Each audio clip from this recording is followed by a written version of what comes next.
শুনেন ইবাদতের মজাকারে কয়, দাঁড়িয়েছেন তাহাজ্জুদের নামাজে, পাশের বাড়িতে আগুন লেগেছে। কি লেগেছে?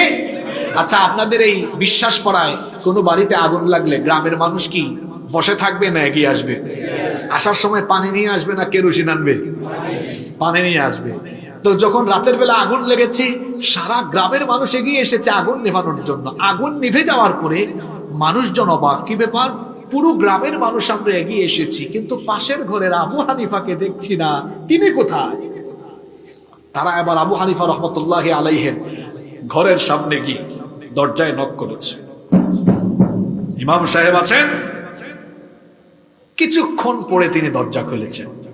তারা জিজ্ঞেস করলো, কি ব্যাপার, আপনার পাশের ঘরে আগুন লেগেছে, আমরা সারা গ্রামের মানুষ ছুটে এসেছি, আপনি ঘর থেকে বের হলেন না, দরজা লাগাই আছেন, এমনটা তো আপনার থেকে আশা করিনি।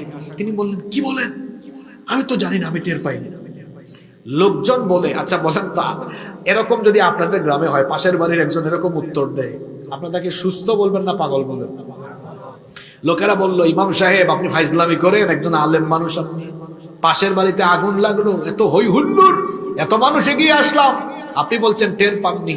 তিনি বলেন, আল্লাহর কসম আমি টের পাইনি এই কারণে, কারণ আমি তো এতক্ষণ তাহাজ্জুদের জায়নামাজে দাঁড়িয়েছিলাম, তোমরা সকলে মিলে যখন আমার প্রতিবেশীর ঘরের আগুন নেভাতে ব্যস্ত, আমি নামাজের তিলাওয়াতে আল্লাহর সাথে কথা বলে এত মজা পাচ্ছিলাম, আমি তখন ইবাদতের মজায় জাহান্নামের আগুন নিভাতে ব্যস্ত। ইবাদতের ইবাদতের আর আমাদের ইবাদতের মজা কেমন? মসজিদের সভাপতি সাহেব গিয়েছেন, ভাব কম না বেশি? হ্যাঁ,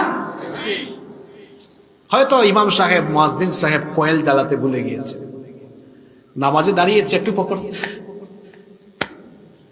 নামাজের শেষে ভাই মুয়াজ্জিন সাহেব, ইমাম সাহেব কি করেন আপনি, তো কয়েল জ্বালাতে পারেন না? আলী রাদিয়াল্লাহু আনহুর পায়ে বিষাক্ত তীর ঢুকেছে, এই হাদিস অনেকে আপনারা জানেন। নামাজে থাকা অবস্থায় বিষাক্ত তীর ঘুরে ফেলেছে, তিনি টের পায় নাই। আর আমাদের ইবাদতের মজা এমন, মশায় কামড়ায় টের। কথা বুঝেন নাই? রাগ করবেন না আপনারা, যারা নামাজে মজা পায় না, কুরআন শুনে মজা পায় না, কুরআনের আলোচনায় মজা পায় না, এদের ব্যক্তিগত জীবন লুচ্চামি আর বদমাশিতে ভরা। এদের চোখ হেফাজতে নাই, মোবাইল হাতে নিয়ে এরা আজে বাজে জিনিস দেখে। এরা রাস্তাঘাটে নগ্ন বিজ্ঞাপন দেখলে হা করে তাকিয়ে থাকে। এরা জাহাঙ্গীরনগর বিশ্ববিদ্যালয়ে মেয়েদেরকে ধর্ষণ করে। কি মিথ্যা বলেছে?